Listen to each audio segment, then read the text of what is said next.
Talvez o Sermão do Monte não seja para você. Talvez não seja para você porque não se trata de máximas religiosas ou de palavras bonitinhas para serem decoradas e sublinhadas. Talvez o Sermão do Monte não seja para você porque não é sobre metas a serem colocadas na parede como alguém que escreve um objetivo para tentar cumprir durante o dia. Talvez o Sermão do Monte não seja mesmo para você porque não é sobre virtudes a serem praticadas religiosamente ou habilidades adquiridas com o tempo.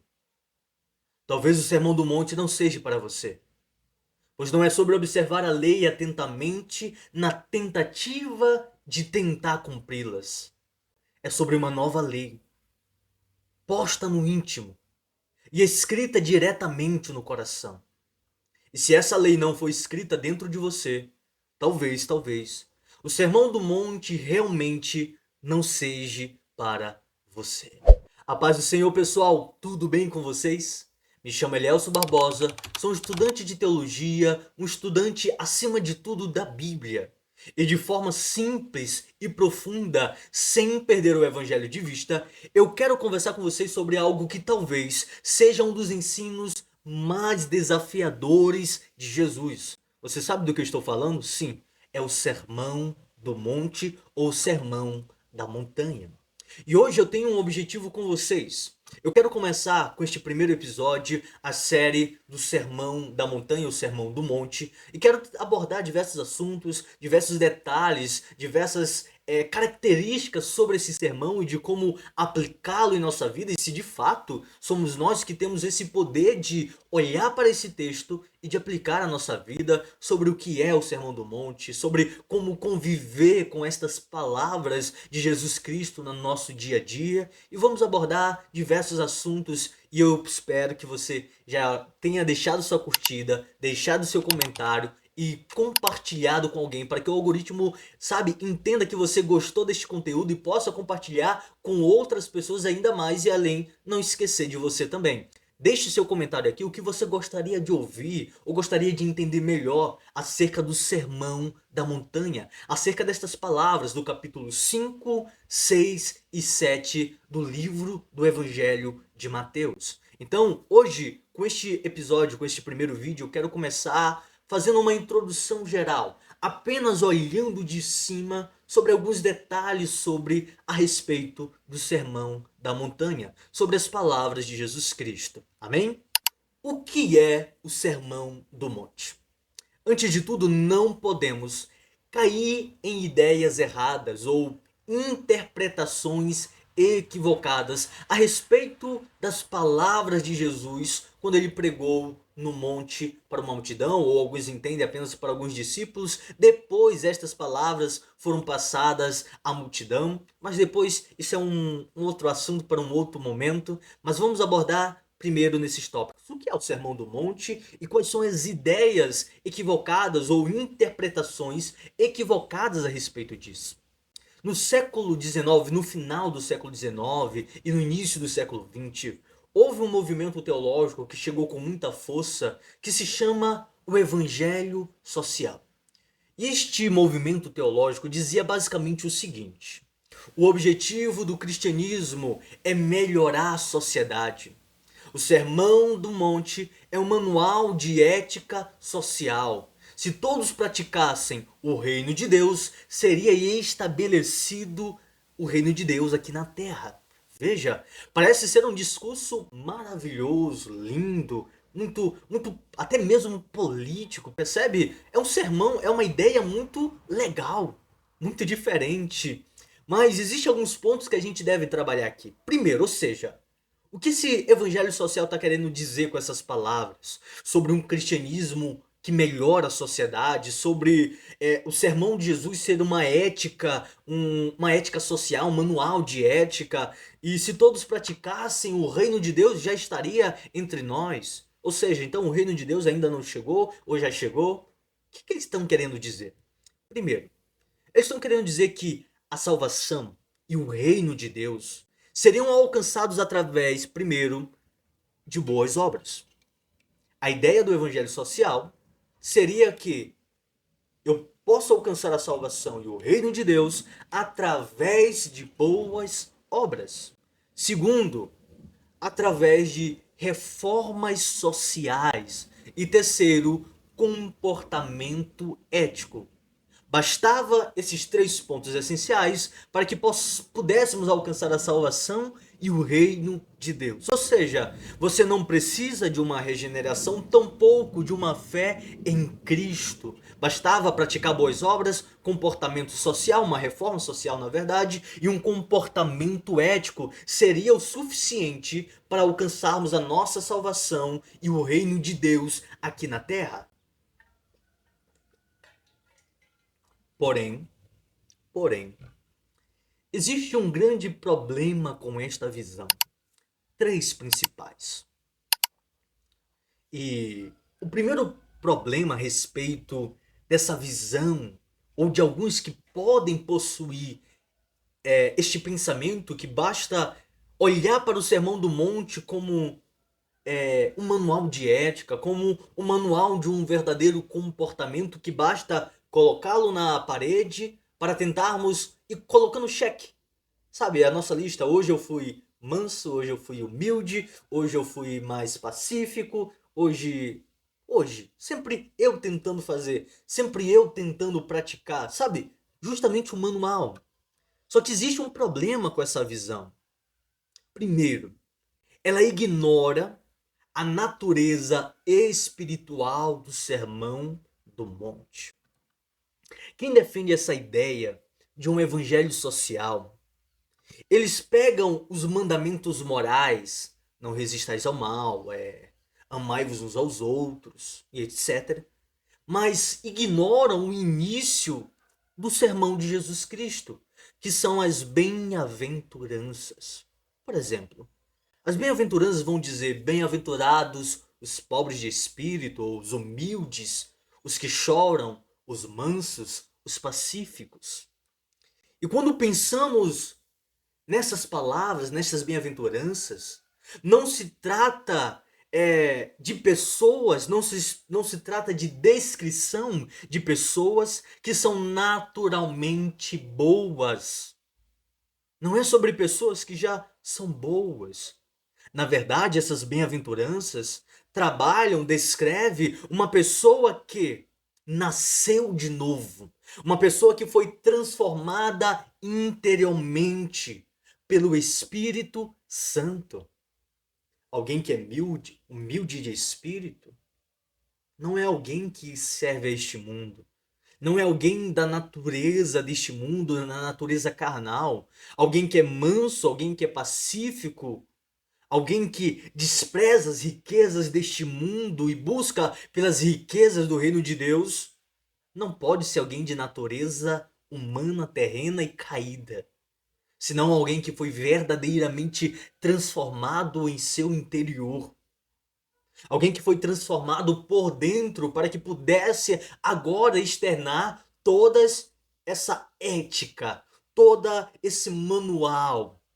Sabe, eu do jeito que estou, eu não consigo praticar essas descrições, essas exigências do reino.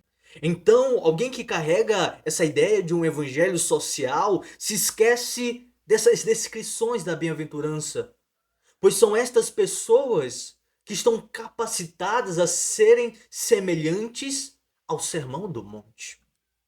Ou seja, antes de viver o Sermão do Monte é preciso nascer de novo. O Sermão do Monte ele é tão radical, o Sermão de Cristo ele é tão radical, que Jesus chega a dizer que para algumas pessoas é necessário elas nascerem de novo para que elas tenham a possibilidade de ver o reino de Deus. Sem conversão, ninguém consegue viver essas exigências do Sermão do Monte. Você acha mesmo que alguém que tem uma mente corrupta, alguém que tem um coração corrupto, um coração fechado para a palavra de Deus, para o Evangelho de Jesus Cristo, vai conseguir olhar para essa lista de exigências, para esta descrição acerca do reino de Deus e conseguir colocá-las em práticas como metas ou como objetivos para serem cumpridos durante o dia, sabe? E tampouco o Sermão do Monte são virtudes para serem praticadas de forma religiosa ou de uma forma muito externa. O Sermão do Monte não é um código de ética para o mundo. É o caráter, é o retrato, na verdade, do caráter dos cidadãos do reino de Deus. Segundo, esse pensamento do evangelho social substitui o evangelho da graça por moralismo. O evangelho social vai dizer: basta seguir os mandamentos éticos de Jesus. Mas aí você pode pensar, se basta seguir, se basta observar, então não é graça, não é evangelho, é simplesmente moralismo. O evangelho não diz faça isso e viva. Não, o evangelho não consegue e não consegue e não é sobre isso. É sobre, primeiro, seja transformado. E então viva de modo diferente.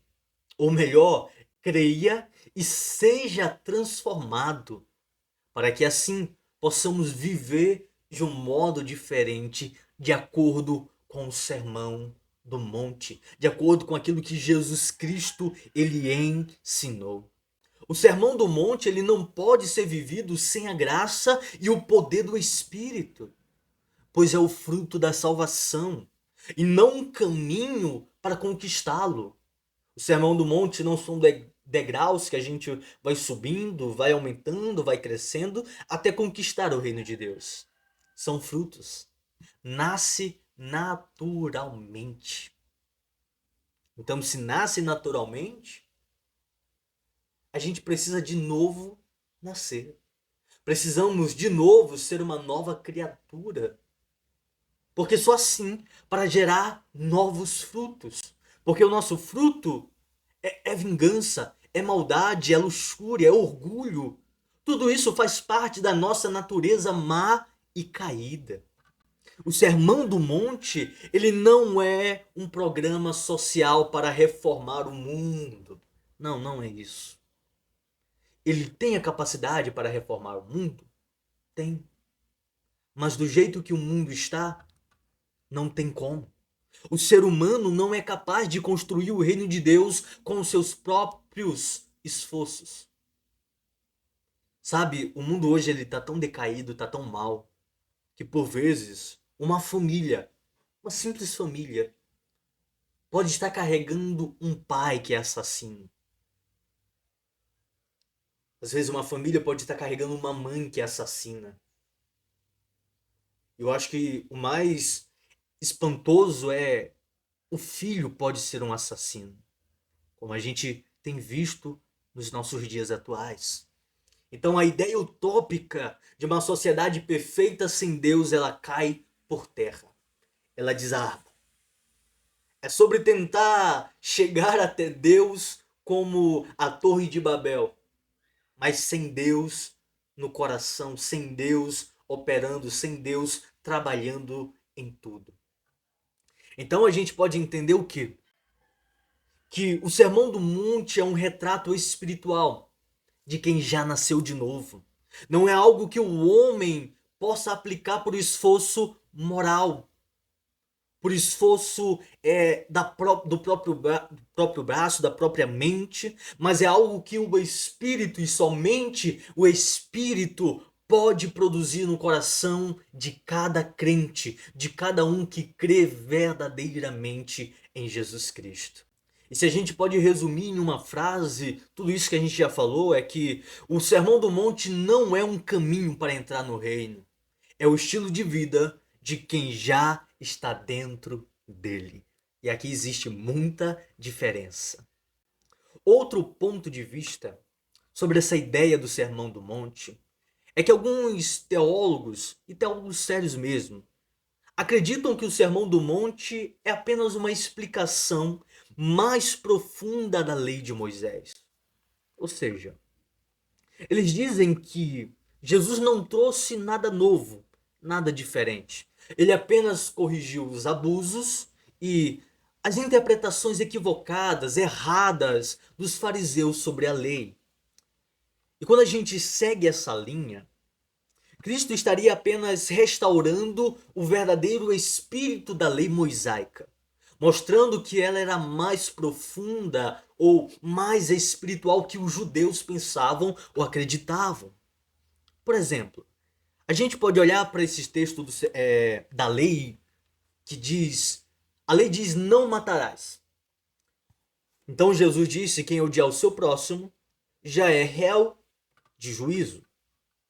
A lei diz não adulterarás. Mas Jesus disse quem olhar com intenção impura já adulterou. Então alguém pega essas ideias e veja, olha, Jesus apenas espiritualizou a lei. Ele só deixou algo mais profundo, aquilo que estávamos perdendo de vista, viu? Viu como a lei apenas está espiritualizada? Eles podem dizer. Mas existe um ponto aqui um tanto sério, porque essa ideia ela está incompleta e limitada. Porque o Sermão do Monte não é apenas uma explicação da lei. Não, não, não. Não é apenas uma explicação da lei. Não é apenas uma tentativa de interpretar a lei melhor. Vai muito mais além. E o motivo está nas bem-aventuranças. Voltamos de novo para as bem-aventuranças. Porque as bem-aventuranças transcendem, passam por cima a lei de Moisés, da lei de Moisés. Por exemplo, as bem-aventuranças dizem: bem-aventurados humildes de espírito, os que choram, os puros de coração. Não falam de mandamentos, mas de um caráter espiritual, de uma nova natureza de que o Espírito Santo produz, como a gente já disse anteriormente. Enquanto a lei de Moisés diz: faça isto, e então você viverá. O Sermão do Monte tenta dizer a nós: seja primeiro transformado, seja primeiro regenerado, nasça de novo, por dentro. E então viva de modo diferente. Ou seja, a lei te fazia olhar para ela atentamente, para depois você tentar cumpri-la. Então era necessário primeiro fazer ela, então só assim conquistar uma vida nova, conquistar um relacionamento com Deus. Mas só que o sermão de Jesus Cristo muda essa nossa ideia, muda esta perspectiva. Não é sobre olhar, praticar e assim viver. Primeiro você precisa ser transformado. Primeiro você precisa ser uma nova criatura. Criatura tal que carrega todas essas características, para assim você viver de um modo diferente, para assim você viver verdadeiramente. Enquanto a lei exigia obras externas de forma religiosa, o sermão do monte, o sermão de Jesus Cristo, só descrevia o coração de alguém que era regenerado, de alguém que era capacitado para viver toda a lei. Jesus não está apenas corrigindo os fariseus, ele está revelando o padrão do reino de Deus. Um padrão que só é possível para alguém que já foi transformado pela graça.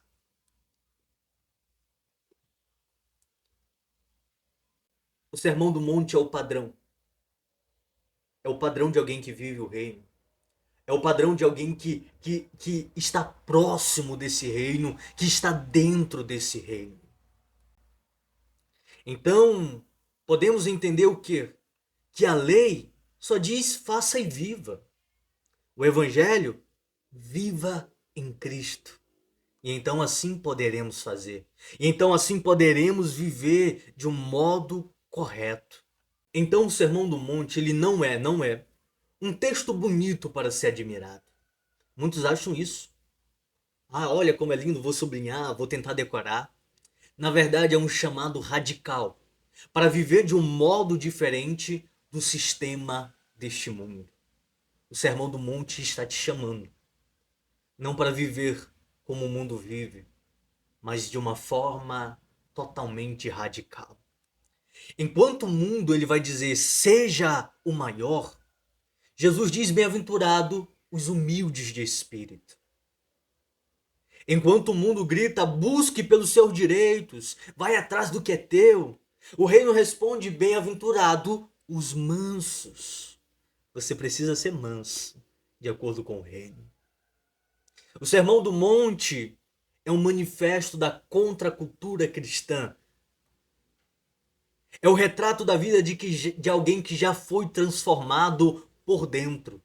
É uma vida que gira em torno, não gira mais em torno do eu, mas do reino. Já não é mais sobre mim mesmo, mas sobre o reino de Deus, sobre o reino de Cristo.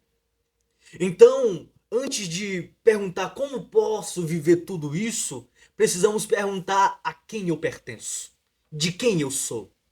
Porque só quem tem o rei no coração, só quem tem o reino dentro de você é que consegue viver os valores do reino. E é exatamente isso que iremos mergulhar daqui para frente. Não é uma teoria, mas é um estilo de vida moldado pelo céu. Portanto, seja bem-vindo ao Sermão do Monte, um chamado de Jesus para viver uma vida que vai na contramão deste mundo. Então, não deixe de curtir, não deixe de compartilhar e aguarde pelo próximo episódio acerca do Sermão do Monte. Amém?